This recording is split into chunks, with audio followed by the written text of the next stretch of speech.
Since you're a historical society, I actually told a friend that I was going to go to Ireland to speak to a historical society, and he suggested I might be a little bit out of my comfort zone. And so it's not actually history, it's prehistory. I'm just going to cover prehistory. And what I'm going to try to put the emphasis on is what we've learned from genetics that we would never have known without genetics, and how genetics has really changed our view of much of where we come from, how we've evolved, and even more recent questions about where different populations come from at different times, and so on. So I'll try to start with the big picture of human evolution, and then try to narrow down towards, well, where we are here now. Before I do that, I just want to make a few comments which I guess most of you will know anyway, but I think these are important things to bear in mind about the human species. So firstly, we are clearly one species. We all share common ancestors, so everybody alive in the world shares common ancestors, more recently than you might think. We're a relatively young species, so most species, if we look at their genes and we look at their fossils, the usual lifespan of a species is something like 1 or 2 million years. We, on the other hand, are very young. We've only been around as we are today in this form that we have today for around 200,000 years. We're almost certainly an African species, and in fact most of our ancestry, for most of the time, is in Africa. And despite what many people might think, we're not a very diverse species at all. In fact, when we look at the differences between different humans, it's really striking how similar we all are. Of course, we're all good at noticing physical differences when we look at people both that live locally but also from other parts of the world. We're all used to the idea that people look very different, and therefore that must suggest that we're very, very diverse. But that's probably because we're very good at noticing certain physical characteristics, particularly facial characteristics and skin coloration and so on. But these are kind of quite trivial, minor differences in terms of our biology. And in fact, there is more, that can often lead us to think that we're very diverse, but there's actually more difference genetically between one group of gorillas in one end of the Rwandan forest and another group of gorillas living 30 miles away in another part of the Rwandan forest than all humans everywhere in the world. So it does give you a sense when you compare to other animals just how compact, just how small and very undiverse we really are as a species. I know it's great to celebrate diversity, but there's not a lot of point in celebrating diversity if there isn't really any. As a geneticist, I'm saying there really isn't very much at all, I'm afraid. Okay, so what we do see of the differences in how we look, in our biology and everything else, the vast majority of that is as a result of genetic differences. What we are is primarily determined, physically at least, by our genetics. I'm not saying our culture is very important as well, so behaviourally, culture is just as important as genetics, but physically, it's genetics that underlies what we are and underlies our differences. So sticking on to the theme of differences, we can actually quantify that in a proper statistical way. And this is an often quoted statistic, but we could compare, say, populations from Europe and Southern Africa and China and Australia, and we can compare those genetic differences. And then we can compare the genetic difference between one person and another person. And it turns out that I'm more different than you are, and you're more different than you are, than the average difference between Europeans and Australians or Africans or anything else. In fact, the vast majority of all that variation is just down to differences between individuals. And still that's not much difference, I should say. Okay, so it puts in perspective the differences between us and other populations and peoples from around the world. More importantly, I think, is that what differences there are, very, very little of that makes any difference to your biology or how you look, or how you behave, or how your physiology is, or anything else. Very, very tiny amount of it. The vast majority of those genetic differences make absolutely no difference to anything at all. They're just there. And most of what does make any difference to our biology actually makes very little difference to how we look anyway. So what little genetic difference there is making a difference to, what's underlying our physiology and so on, you just don't see it. As I said, the genetic differences between people are small. And those genetic differences that we can measure and we can read are almost entirely a reflection of how long ago it is and how many, the extent of common ancestry between us. Okay. So it's the same as if you compare us with another animal or two animal species together. The genetic differences are just, or almost entirely, a reflection of how long ago they come from some common ancestral species. And it's the same for us. And you can illustrate this. And there are lots of strange stories, and I'll come back to this a little bit later, but I can illustrate this with this picture here. So we have here a picture of a Fulani woman from Nigeria. We have a very famous Irishman here. We have a Bedouin woman here. We have some Swedes. A Bayesian man here, and we have a man here from southern India. Now those people, that's a fairly good spread of people from around the world. Those people, for certain genetic traits, have more in common with each other than they do with those people. Despite the fact that you might think that he has got something more in common with the other Europeans. They are different, they're one group of people and they're another group of people for a particular genetic trait. Now this is a genetic trait that's actually quite interesting. It's quite interesting, and one of the reasons I include an Irishman, and a very famous Irishman at that, hang on, sorry. is because they can do something that most people in the world, not these ones, sorry, these people can do something that most people in the world can't do. And that is to drink milk without any ill effects. In fact, this is a pertinent trait for this talk today, because this is a trait that only about 35% of people in the world can do. Can drink milk without getting ill. Okay. They're able to digest the sugar in milk. That's called lactase persistence or lactose tolerance. That happens to be a trait that is almost fixed in Ireland. It's the highest frequency anywhere in the world is in Ireland. And I'll try to discuss maybe later why that is. All it means is they we as well, almost certainly all of you in this room, I'm pretty sure, produce an enzyme just in this part of the gut here that can break down the sugar in milk. And this has a very strange distribution.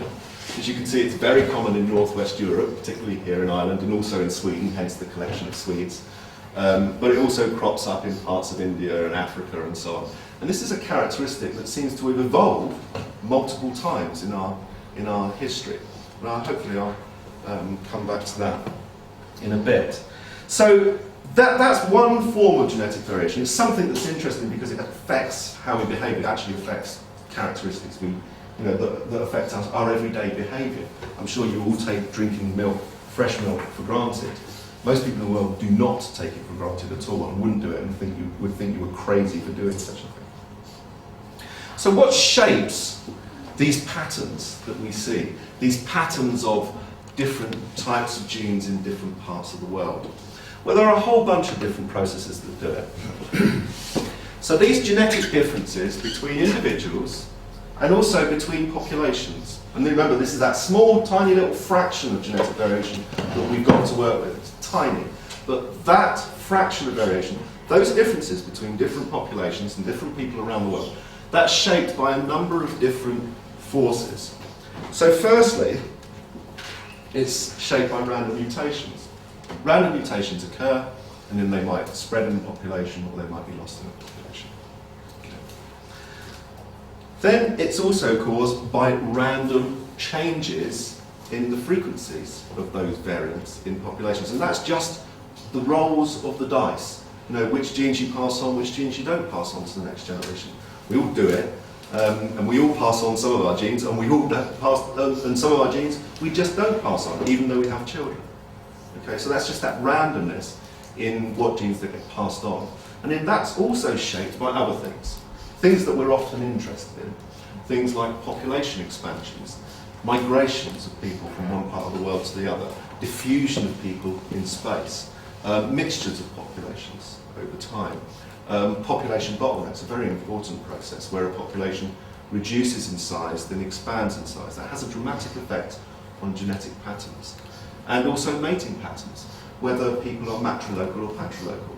So if most people in the world, the wife would move from her village to the husband's village. But some populations, they do it the other way around. That has an effect on patterns of genetic variation. And then finally, perhaps the most interesting one, but also the rarest one, I'm afraid, is natural selection. Natural selection does operate on certain characteristics, but it's very, very, very rare. It does operate on that one that I'm pretty sure all of you have got, though, which is that ability to drink milk. In fact, it turns out that in the last 30,000 years, the most advantageous trait, the characteristic that has been most positively selected for in Europeans is just the ability to digest the sugar in milk. It's more advantageous and it shows a stronger signature of selection than resistance to diseases. It's just a phenomenal advantageous trait. It's difficult to explain why it's so advantageous, but it is. And we can measure that it is from the genetics.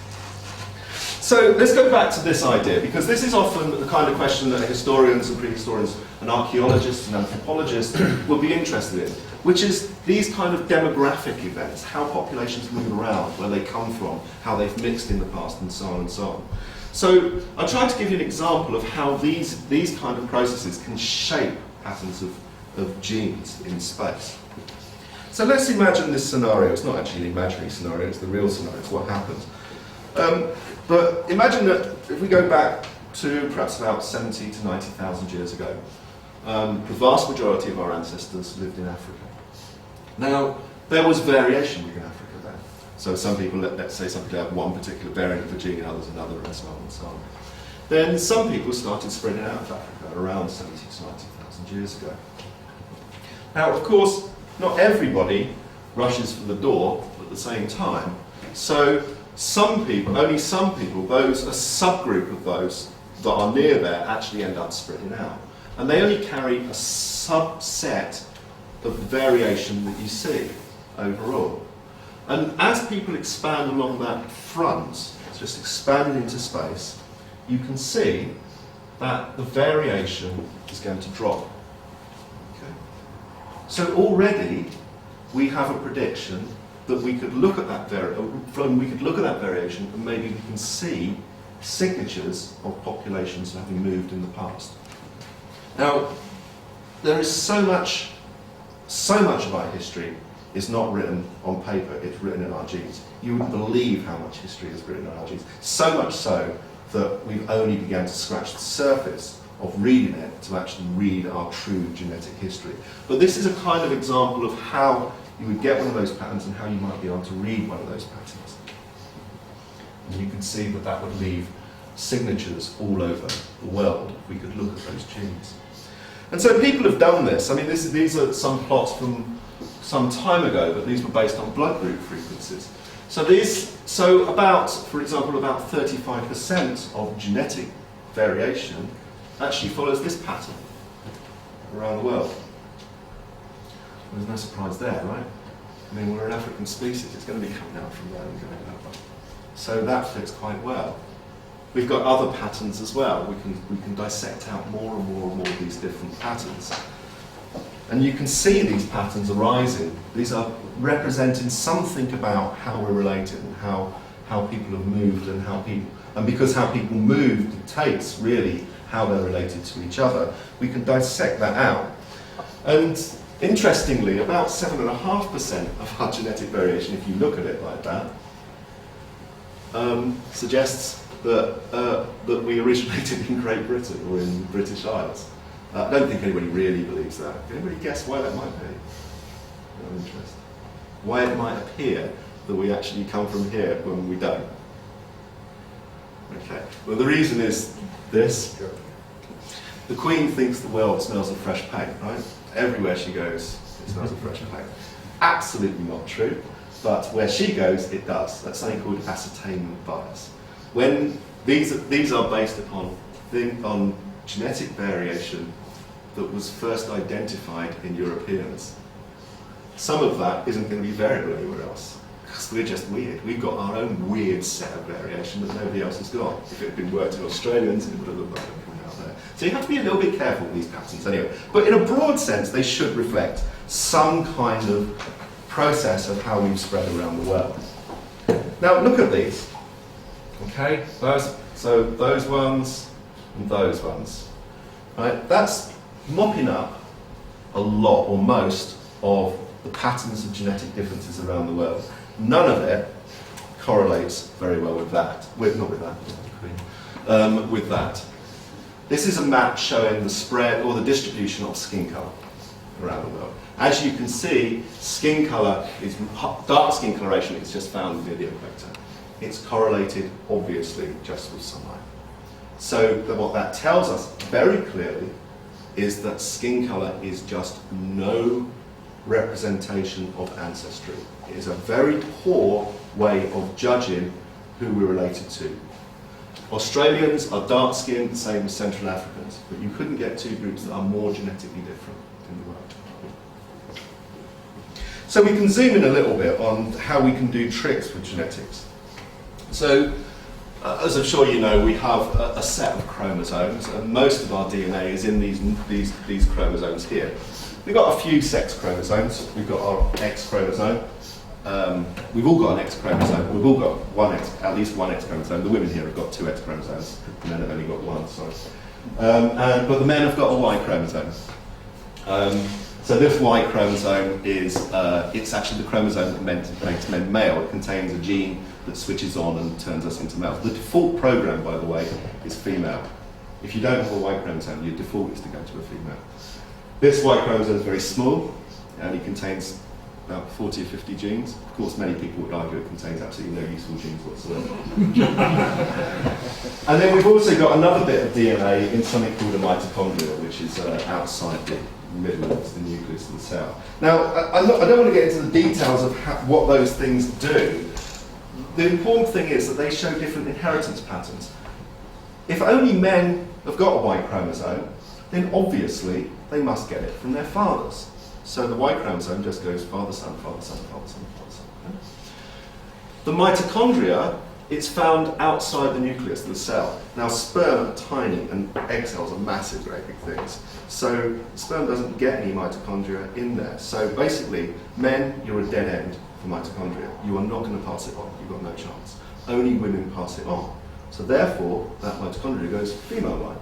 So mother, daughter, mother, daughter, mother, daughter. Well, it also goes mother, son, but he's a dead end. Mother, daughter, mother, daughter, mother, daughter. Okay. So we can now trace certain pieces of our DNA purely through the male line or purely through the female line. Other bits of DNA can go both ways. So we get it from both our mother and father and so on and so on. So we might have a bit of DNA that goes from our fathers, mothers, mothers, fathers, fathers, mothers, mothers, fathers, fathers, and so on. But these bits, this Y chromosome mitochondria, is just male line or female line. Okay, now let's think about how these things go in populations or transmitted in populations. So the easiest way is just to think of a very, very simple situation. Let's only think about women, and let's think about a very simple population consisting of 22 women, forget the men, they're irrelevant, 22 women, and each of those women are descendants of the 22 women in the previous generation. Now, when we think about just their mitochondria, so it's only passed through the female line. So those women obviously get their mitochondria from the women in the previous generation. But some women have no children or have no daughters, so they don't pass it on. And some women have more than one daughter, so they pass it on twice. Now, if you're looking backwards in time, what that means is the number of women in that previous generation whose mitochondria made it through to today is less than there are women in today's generation. And that's always going to be the case, because you go back further in time, the number of female ancestors whose mitochondria make it through to today's generation is going to go down, or it might stay the same. but it's never going to go up. The reason for that should be obvious. It's impossible for a woman to have more than one biological mother. So it must go down every time, as you go further back in generations. And if that's the case, that means it must ultimately get back to one single common female line ancestor. And there she is. Now, she is not some strange, weird geneticist's abstraction. She was actually a woman. She was a real woman who lived somewhere at some point in time. Okay? And that there is a woman who at some point in the past is the common female line ancestor of everybody in the world. Of absolutely everybody in the world. And what's more, we can work out how long ago she lived simply by comparing the different types of mitochondria in different people, seeing how similar or different they are. We can work out how long ago this woman lived. Okay, we can do that through the female line, the mitochondria. We can call her mitochondrial Eve. Let's say, okay, so mitochondrial DNA inherited through the female line. We all share a common female line ancestor, and she lived around 190,000 years ago. And she was almost certainly African. We can also do the same through the male line. We can look at that Y chromosome, which only men have. So we can trace that back. So we can call him Y chromosome Adam. And he lived in Africa as well, but he lived around 100,000 years ago. And we can work this out. And the dates are pretty reliable. So quite clearly, Adam never met Eve. And this is absolutely to be expected. But why is it that the common ancestor of all men through the male line lived more recently than the common ancestor of all women through the female line? How weird is that? Well, it may not actually be that weird if we think about it. There's one thing that men do more than women, and that is that some men are rather highly sexed, while other ones are not so highly sexed. So what we really mean is that there's a greater variation in the number of offspring a man has compared to the number of offspring a woman has. So I can give you an example here. There's a chap here, this is Moulay Ismail the Bloodthirsty. He was the last emperor of Morocco. Now, at last count, he had at least 700 sons and at least 342 daughters. They stopped counting the daughters before the sons because the daughters were considered less important. In reality, he probably had in excess of 1,500 sons and the same probably number of daughters as well, which is a prodigious reproductive output by anybody's standards. Now, let's think about that for women. The wife, her name was never recorded, but the wife of Theodore Vasiliev, a Russian peasant, she is recorded as having had 69 children through 27 pregnancies. Now, I can just imagine any woman in here wincing at the thought of 69 children. It's a breathtakingly large amount, right? It's scary, and yet it is nothing compared to what this guy could put out. So you can easily see that there's a much bigger range of numbers of children that a man can have compared to the number of children. The theoretical upper limit to the number of children a man can have is the upper limit of the number of children a woman can have times the number of women there are in the world. A very lucky man if you do that well, it'd be pretty exhausting. How do they have time to be bloodthirsty? I know, that's the question. I would be fairly laid back after that sort of output. But anyway, so let's think about that in terms of those trees. So what we really mean is that we have more men having no children and fewer men having lots of children. And the effect on that is pretty simple. So you just go back and bing, much more recently. Okay. So it's just that kind of male behaviour that can lead to these kind of patterns. This more recent Adam than Eve. All right. So given that, so when do you think the last common ancestor lived, who's a common ancestor of everybody alive today? Anybody got a guess? It has to be less than 100,000 years ago. Good point. Yeah. It must be at least less than one of the dates I just quoted. It must be, because that was one of the common ancestors. Yes. It's 65,000. 1,500 years ago. 1,500 years ago. Pretty impressive. That's a pretty impressive date, actually. It's I've never given a public talk before where anybody's got that close. That's pretty impressive. It's approximately 2,500 years ago. Now that should really surprise everybody, because common ancestry with female line is 200,000 years, or 190,000, male line 100,000. Common ancestor through any line is only 2,500 years ago. So somebody was alive 2,500 years ago. Who is the common ancestor of everybody in the world today? How can that work? Well, think about your ancestry. You've got 2 parents, 4 grandparents, 8, 16, 32, 64, 128, 256. You spread your ancestry net as you look back in time very quickly and very widely. And everybody else is doing exactly the same thing all over the world. So that ancestry is going to meet up quicker and quicker and quicker as you go further back in time. You only have to go back to this amount of time, even with the tiny amounts of migration between the main continents, and you get to that period. And what's more, you may not have inherited any DNA from that ancestor. You have ancestors from which you haven't inherited any DNA. And what's more, if you go back 4,000 years, everybody who was alive then is a common ancestor, either of everybody alive today or of nobody alive today. So the point I'm really making here is you have to be very careful about these statements. They can be very misleading. When somebody says, I have a common ancestor there, yeah, of course you do. You know, I've got some ancestor, I share some ancestor with you, some, I don't know, in Galway or something like that. Yeah, we do. Because we all do. We all do. It's very easy to pick up that ancestry as you go back in time. Okay, so even so, we can still use this kind of stuff, this kind of genetic data, to look at human origins and human evolution and the origins of people and populations alive today. So I just wanted to step back to the real deep time, briefly.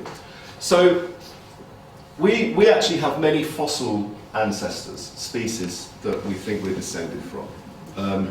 All going all the way back to a common ancestor with chimpanzees, which is only about 5 or 6 million years ago, I'm afraid. But we didn't really do anything impressive till about 2.5 million years ago. 2.5 million years ago, our brain, compared to the rest of our body, was about the same size as a chimpanzee's or a gorilla's. Okay, we weren't very bright 2.5 million years ago. But for some reason, we started making stone tools. And it turns out that it wasn't having good brains that made us make stone tools, it's the other way around. Making stone tools enabled us to grow big brains. This is odd, but this looks like the way it is. The reason is, brains are extremely expensive organs to maintain. They can use up to 1/3 of our energy budget. And you really can't afford that if you're wandering around eating bits of leaves and berries and so on. It's just too expensive, energetically. So what we think is that smashing open bones and so on, and scavenging, increased the quality of our diet, the amount of meat, the amount of protein, and that enabled us to afford to grow these big brains. But so during that time, we grew our brains quite a lot, but we didn't really improve our technologies. So we must have been using those big brains for something other than doing clever stuff, or at least making clever stuff. And in fact, we don't, even after 1.6 million years ago, we started making slightly nicer stuff, but that didn't really change very much. In fact, really, our history in terms of doing clever stuff, making nice stone tools, really isn't very interesting from 2.5 million years ago up to about 40,000 years ago. We made these nice things, some different ancestors, different ancestral species made them, but they're not really they're okay, they're not really that impressive. Then, at least in Europe, about 45,000 years ago, we have something called the Paleolithic Revolution. We more commonly refer to this as either the Great Leap Forward or the origins of modern human behaviour. It's when we first start seeing complicated things like art, like body decoration, like sophisticated throwing spears and so on and so on. And it's easy to look at this stuff. I mean, you look at some of this stuff, particularly that one, I actually love that one. You look at it, it's very difficult when you look at art like that to not think these people are in some sense fundamentally the same as us. That they are able to create art like that. They must be thinking in some sense pretty much like us. And the odd thing is, this kind of behaviour actually crops up in different parts of the world at different times. And it doesn't crop up when we arrive. So we've got our ancestors, our ancestral species, looking like us, being all very anatomically modern, but not doing anything clever. And in other ones, in other places, actually doing this clever stuff, this art and this creativity and so on and so on. So it's very difficult to actually explain all of that. And we see echoes of it actually in southern Africa about 100,000 years ago. This, for example, is the first ever example for anything that you could call symbolic behaviour or art that's created by a human being. It's actually just a hatch pattern on a piece of ochre. And they also have beads that they obviously wore as necklaces and so on.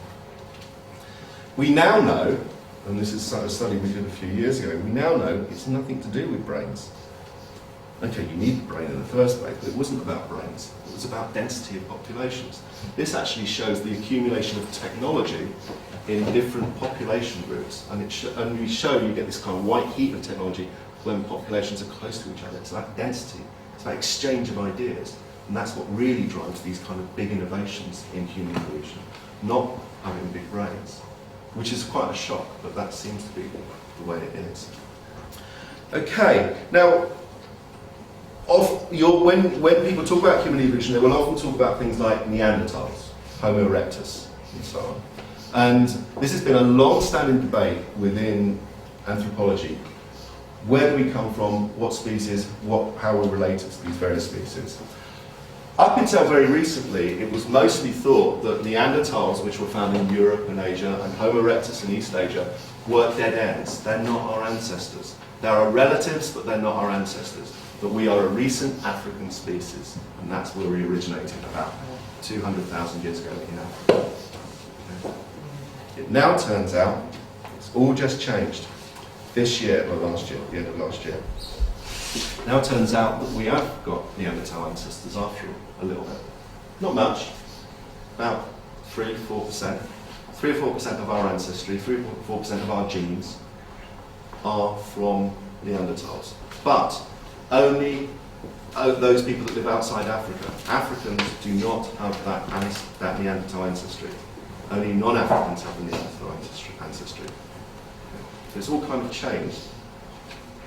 Not only that, but we've also discovered there was another species, we call them the Denisovans, and they were related to Neanderthals, and some people have got ancestry from them as well, but not us. Maybe some Melanesians have got that ancestry, we've got lots of that ancestry. We've got very little or none at all of that ancestry. So the whole picture is now just getting more and more and more complicated. These Neanderthals, these Denisovans, they were our ancestors. These modern people in Africa, they were our ancestors as well. We've got all this, and different people in the world have got mixed up ancestry from all these different sources.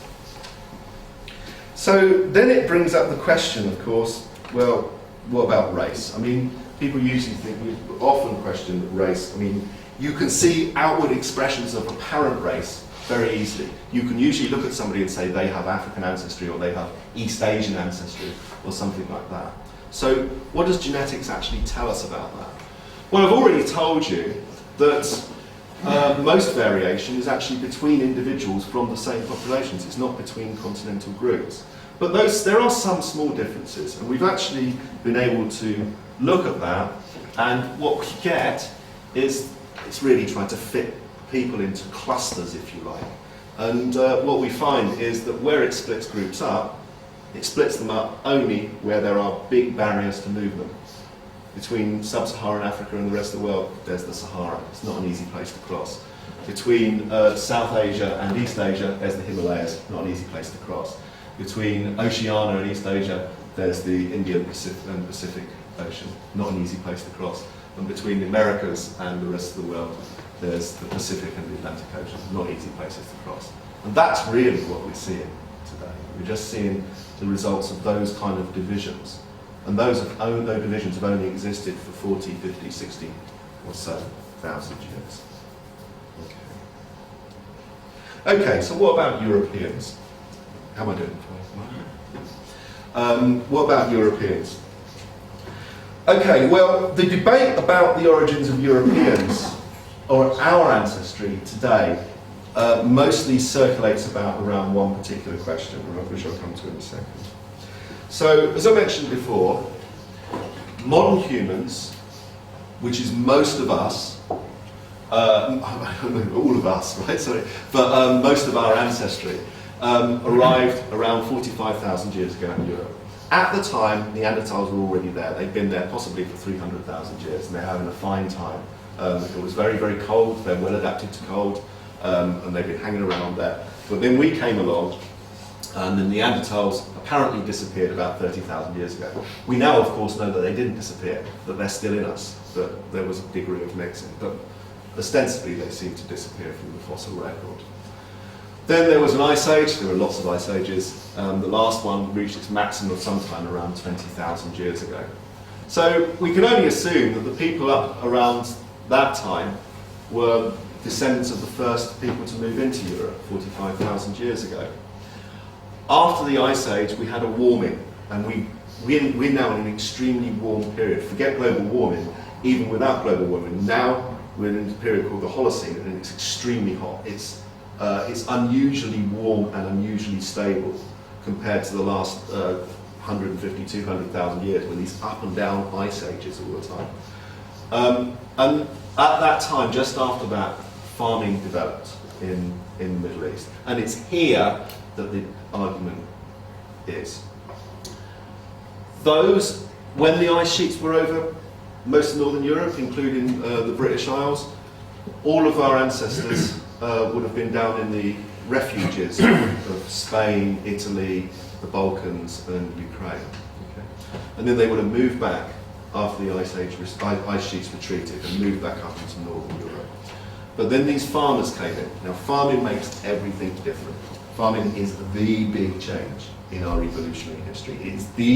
It's bigger than the origins of modern human behaviour. It is the defining event in our evolution and our history. And it's relatively recent as well. And the big debate is, we know farming started in the Middle East. We know that it spread into Europe around 9,000 years ago, reaching the British Isles by about 6,000 years ago. Strangely, reaching Ireland before it reached Great Britain. I don't know how they... Well, I'm sure they had a good reason to have it first. But anyway, so the question really is, are we, the inhabitants of Europe today, are we the descendants of those pre-farming people, the people that have been here for 45,000 years, with some up and downs in the Ice Age, or are we the descendants of those Middle Eastern farmers? And the reason that farming is important, any area of land can support up to 500 times more people who are farming than people who are hunter-gathering. So it causes a massive population expansion. Doesn't improve health. In fact, people got worse off. So you look at those first farmers, they're in a horrible mess. Their teeth are in a terrible mess, and they're really unhealthy. Their bones are unhealthy. You look at the hunter-gatherers that came before them. They are really, really in a good state. They probably died early, but they died healthy. No, they didn't probably die healthy, but you know what I mean, right? And in fact, the heights of people in Europe was quite high in the hunter-gatherer times, and it dropped when farming came in, and it's only just recovered to those hunter-gathering sizes in this century, or the last century. Phenomenal, really. So it took 9,000 years of bad nutrition. We're adapted to the hunter-gatherer type diet. Anyway, so who are we descended from? Those hunter-gatherers or from those farmers from the Middle East? Well, we now think we know the answer. We now think that we are actually descended largely, or to a significant component, from those farmers, with some little bit of hunter-gatherer in us from Europe, but mostly those farmers. And we can do other things with genetics as well, looking at Europe. So this is a recent study, which I found really amazing when it was first published. This takes genetic data from lots and lots, all over the genome, lots and lots of bits of our genome, from lots and lots of people from all over Europe. And then it analyses it, and it tries to put them onto, plot their relationships in 2 dimensions. When you plot their relationships in 2 dimensions like this, you almost get a map back of Europe. So this is suggesting that even though that genetic variation is tiny, you can use it to actually say where somebody is from. Look, all of these purple ones are Spanish and Portuguese, and they all plot to there. All these ones are Irish and English, and they all plot around here. And then all the Germans plot over here, all the Yugoslavians plot over here, and so on. So actually genetics does reflect where we come from, and we can use it that way. Right, I'm going to come back to diet because I think this is really important. Every single transition in human evolution involves some kind of change in the diet, and that has some profound effect on how we lived and how we evolved.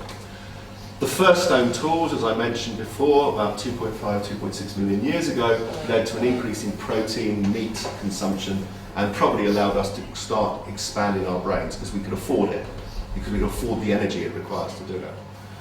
Cooking, well, I have no idea when cooking started. I wish I did.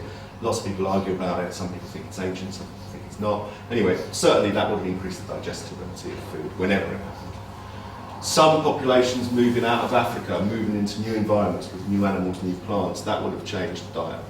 This origins of modern human behaviour, where people learn art and they also learn how to process food and so on.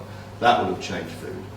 Or the type of diet we had. But undoubtedly the massive one, and the one we're still living with, and the one that may be responsible for many of our major health concerns today, is farming. When we started farming, we reduced the breadth of our diet down to a very, very small number of species that we farm, and we massively increased the amount of carbohydrate. And it's now believed that increasing carbohydrate is one of the things that causes things like type 2 diabetes and so on. Now, one of those carbohydrates was milk, the sugar in milk, lactose. All mammals have lactose in their milk except for seals and sea lions, because their milk's almost always all fat, and things like platypus, they know. And most infant mammals are able to digest the sugar in milk. Okay.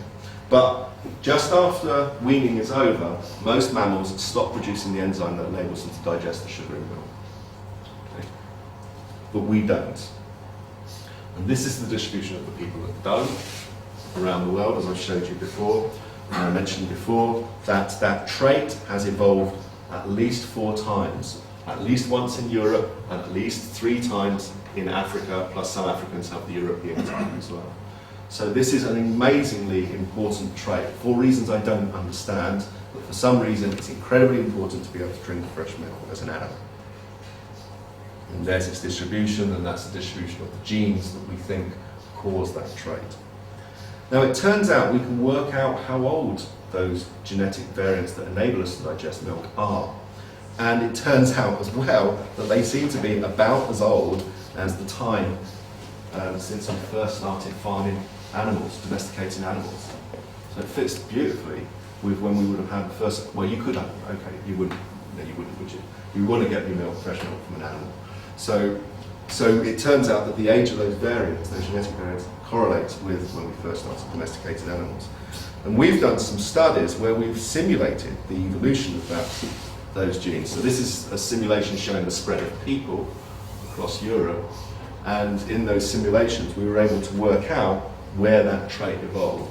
So this is one simulation that gives a good result. You can see it getting thrown forward, highest frequency in Ireland and also in Scandinavia and so on. And we can do lots of these simulations of how this trait evolves and where it originated. You can see again it gets spread forward into northwest Europe. And what we conclude is that it originated somewhere around Marta's favourite holiday lake, Lake Balaton in Hungary, about 7,500 years ago. So this is weird, right? A characteristic that is most common today in Ireland originated there 7,500 years ago. Again, this is another example of how movements can change patterns of genetics and genetic characteristics today. And we even now know who spread it. We think it's actually a group called the Linear Bankoramic people who maybe actually reshaped the languages we speak in Europe today as well.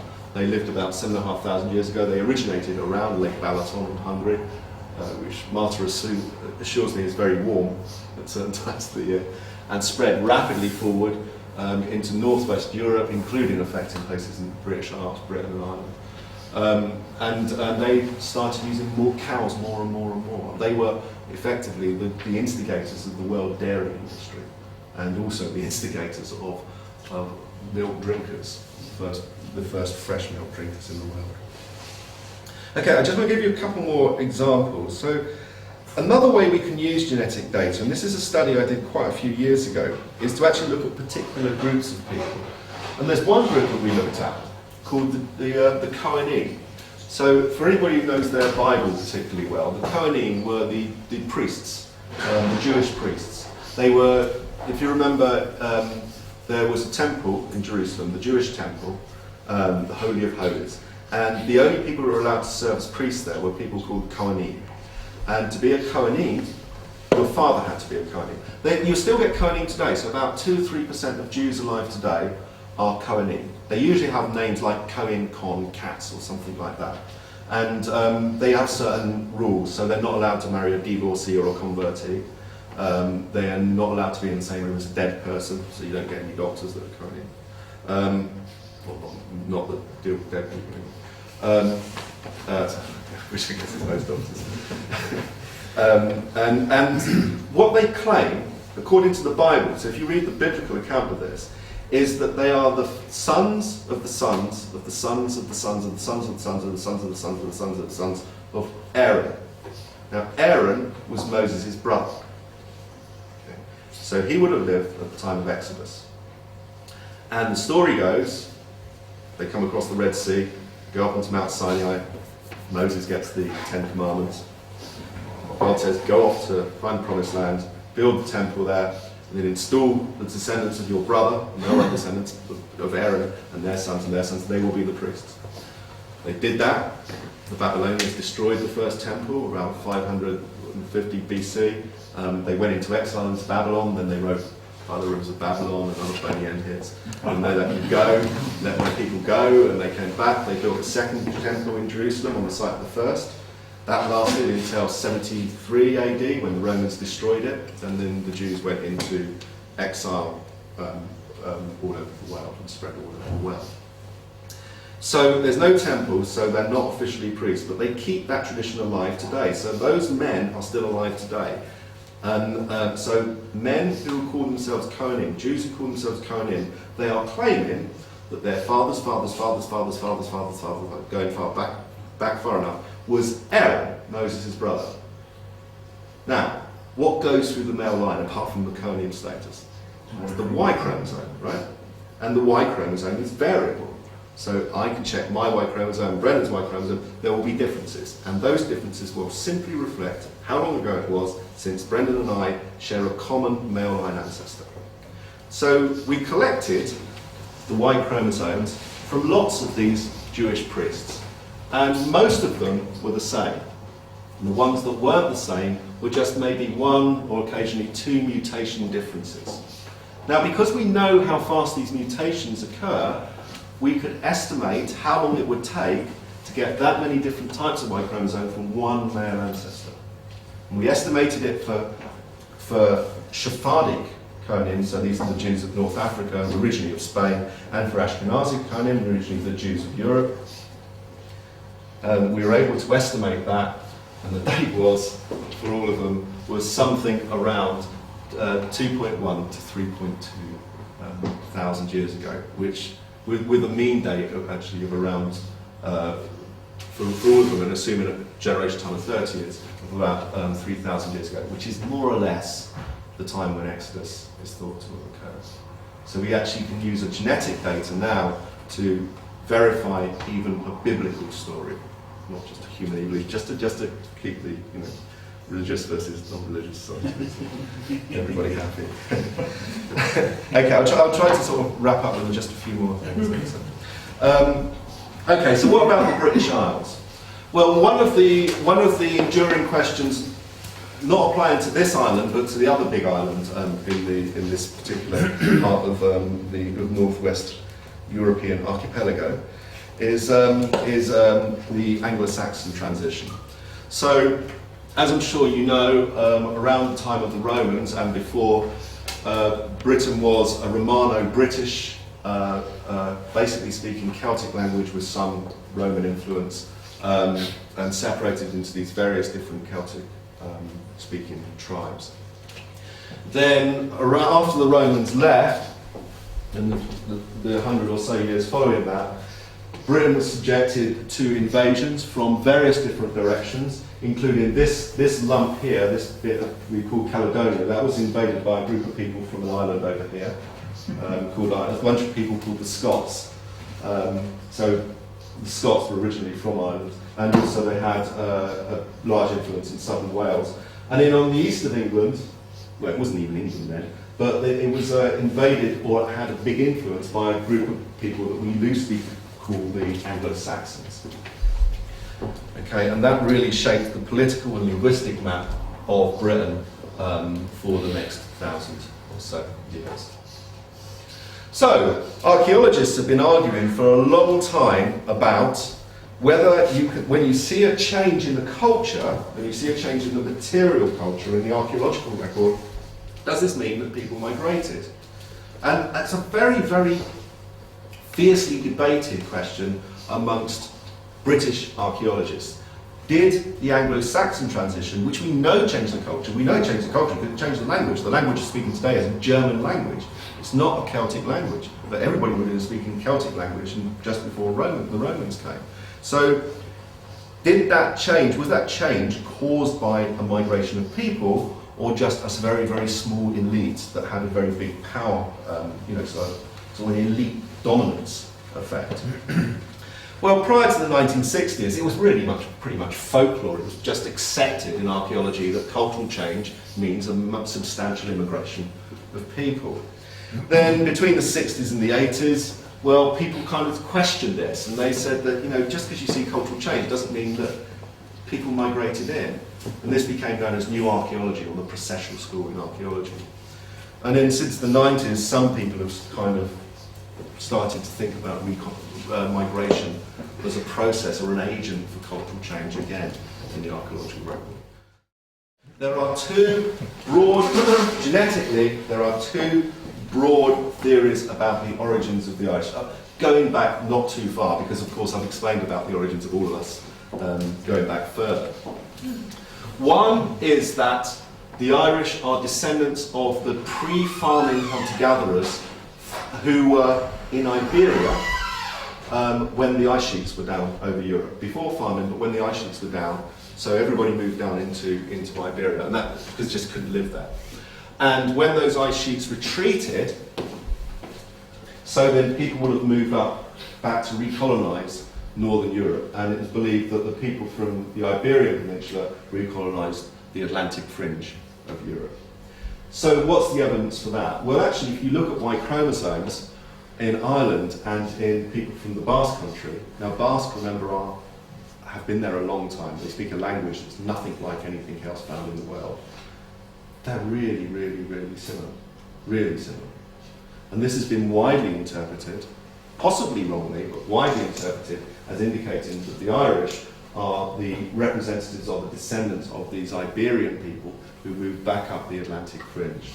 However, some other recent studies have suggested that there's another reason for that in fact the Irish are, like the Spanish, are essentially the endpoint of riding a wave of the expansion of those farmers across Europe.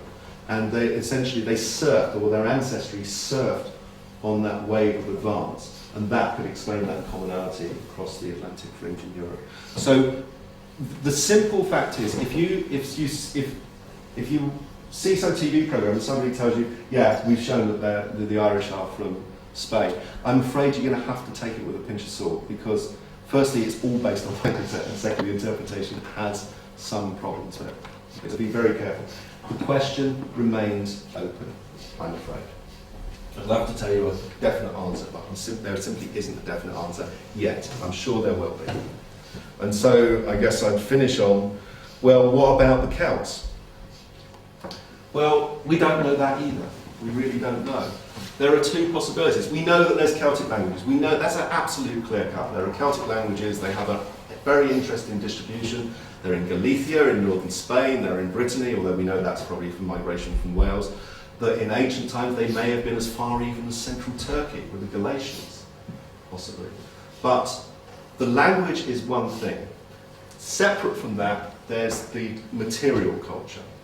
We know that Celtic was a material culture going back to the Iron Age, to at least 500 BC. We find that material culture all over Western Europe. The earliest finds are actually in Austria and in Switzerland, the Latène and the Hassel cultures, but there are other finds all over Europe. And that has a continuity. That's those styles of weapons, of art, and so on. They have a continuity that goes over a long period of time, at least up to now in many parts of the world. What the relationship is between the material culture and the language, it's probably a relationship, but we can't be absolutely sure. So we are left with a basic question: is Celtic a people or a culture? What I mean by that is, was it the spreading of a culture, very attractive art styles and the language and so on, spreading without necessarily the spread of people themselves, or was it what you might loosely call a race, a particular group of people that spread? We don't really know, but there's not any clear-cut genetic evidence, despite the fact that there is plenty of genetic data, there is not really any genetic evidence that the Celts were a people or a race going back to the Iron Age. There is plenty of evidence of common culture going back to the Iron Age. And the Iron Age is a very strange thing, because something happened in the Iron Age that was a first in human evolution history. And it was a democratization war. With the Iron Age, with the Bronze Age, if you wanted bronze to make weapons, you needed supply routes. It's hard to get, it's expensive materials, expensive raw materials, and they're hard to get hold of. And then you need to know how to make it. With iron, you just need to know how to make it. And once you know how to make it, iron ore is everywhere, more or less everywhere. So it effectively democratizes the production of the kind of weapons you would need to develop armies and therefore to control large areas of territory. And what I suspect, although again this is not for sure, what I suspect is that Celtic culture was a product of a particular burst of power structure after the democratization of warfare with the Iron Age. And that was the big one that hit Western Europe. And that we see that, then that's what we see still today. And that obviously, when you've got fancy swords and you've got power with fancy swords, you're going to get fancy decorations, fancy art, and so on and so on. And it's that proliferated with that particular culture. Okay, I'll stop there. I'm afraid, I'm sorry to stop on bits where we can't be absolutely sure. The good thing is, we've only scratched the surface of what that genetic data can tell us and how much genetic data there is out there. You're all history books in your own genomes. And so this information will become more and more, these questions will be clarified more and more over the next 5 or 10 years. Okay, and thank you for listening. Sorry.